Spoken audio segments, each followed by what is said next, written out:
வெற்றிகரமான கட்டத்தை எட்டியுள்ள ரணில் ஐக்கிய தேசிய கட்சி மற்றும் சமகிஜன பலவேக இணைப்பு தொடர்பான பேச்சுவார்த்தைகள் வெற்றிகரமான கட்டத்தை எட்டியுள்ளதாக ஐக்கிய தேசிய கட்சியின் பொதுச் செயலாளர் தலிதா அத்துக்கோரல சுட்டிக்காட்டினார்.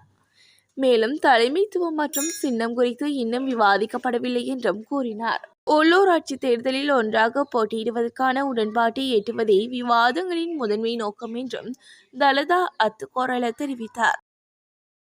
தென்னிலங்கையில் ஒரே நேரத்தில் கொலை செய்யப்பட்ட மூவர். காலி ஹினிதும பனங்கல பிரதேசத்தில் இடம்பெற்ற துப்பாக்கிச்சூட்டு சம்பவத்துடன் தொடர்புடைய சந்தேக நபர்கள் குறித்து விசாரணைகள் ஆரம்பிக்கப்பட்டுள்ளதாக போலீசார் தெரிவித்தனர். இதற்காக 7 போலீஸ் குழுக்கள் விசாரணைகளை நடத்தி வருவதாக போலீசார் தெரிவித்தனர். குறித்த பகுதியில் இடம்பெற்ற துப்பாக்கிச்சூட்டில் மூவர் சம்பவ இடத்திலே உயிரிழந்துள்ளனர். மோட்டார் சைக்கிளில் வந்த 2 சந்தேக நபர்களால் சுடப்பட்டதில் விடுதி ஒன்றின் உரிமையாளர் உட்பட மூவர் இந்த சம்பவத்தில் பலியாகியுள்ளதாக போலீஸ் ஊடக பேச்சாளர் சிரேஷ்ட போலீஸ் அத்தியகஸ்டர் பொத்திக மனதுங்க தெரிவித்தார். கூட்டணி அமைக்கும் தொடர் பேச்சுவார்த்தை. ராஜபக்சர்களின் அடுத்த நகர்வு. பல கட்சிகளுடன் கூட்டணி அமைத்து வரவிருக்கும் தேர்தலில் போட்டியிடுவது குறித்து மொட்டுத்தரப்பு பேச்சுவார்த்தை நடத்தியுள்ளதாக முன்னாள் நாடாளுமன்ற உறுப்பினர் சசீந்திர ராஜபக்ச தெரிவித்தார். ஸ்ரீலங்கா பொதுஜன பெரமுனவின் அரசியல் குழு நேற்று பிற்பகல் முன்னாள் ஜனாதிபதி மஹிந்த ராஜபக்ச தலைமையில் விஜயராமவில் உள்ள இல்லத்தில் கூடியது. இதன்போது எதிர்வரும் தேர்தல்களில் எவ்வாறு போட்டியிடுவது என்பது குறித்து பல சுற்று கலந்துரையாடல்கள் நடைபெற்றதாக கூறப்படுகிறது. முன்னாள் தமிழ் எம்பிக்கு 140 பாதுகாவலர்களை வழங்கிய ரணில்.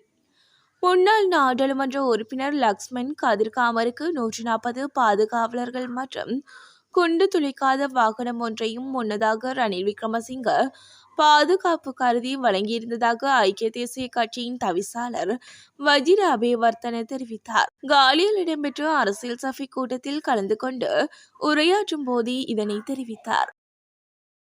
திருமண நிகழ்வில் ஏற்பட்ட விபரீதம். களுத்துறை வஸ்கடுவ பிரதேசத்தில் உள்ள பிரபல ஹோட்டல் ஒன்றில் நேற்று முன்தினம் நடைபெற்ற திருமண விழாவில் 2 குழுக்களுக்கிடையே கடுமையான மோதல் ஏற்பட்டுள்ளது. இது தொடர்பாக முறைப்பாடு கிடைத்துள்ளதாக களுத்துறை வடக்கு போலீசார் தெரிவித்தனர். மருத்துவர் ஒருவரின் திருமணத்தின் போது இந்த மோதல் ஏற்பட்டது. மேலும் கலந்து கொண்டவர்களில் பெரும்பாலானோர் மருத்துவர்கள் என்று தெரிவிக்கப்படுகிறது. யாழில் கடவுச்சீட்டு அலுவலக திறப்பு. யாழ்ப்பாணம் மாவட்டத்தில் கடவுச்சீட்டு அலுவலகம் ஒன்றை திறப்பதற்கு ஜனாதிபதி அனுரகுமார திசாநாயக்க அதற்கான அனுமதியினை உத்தியோகபூர்வமாக வழங்கியுள்ளார். யாழ் மாவட்ட செயலகத்தில் இன்று இடம்பெற்ற மாவட்ட ஒருங்கிணைப்பு குழு கூட்டத்தில் கலந்து கொண்டு கருத்து தெரிவிக்கும் போதே மேற்கண்டவாறு கூறினார். அமெரிக்கா விமான விபத்து.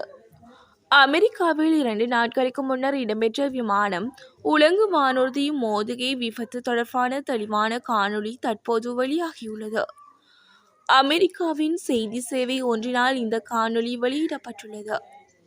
இதன்போது கடந்த புதன்கிழமை இரவு வாஷிங்டனுக்கு மேலே நடுவானம் ஏற்பட்ட இந்த விபத்தில் 2 புதிய கோணங்கள் காணொளி மூலம் காட்டப்படுகிறது.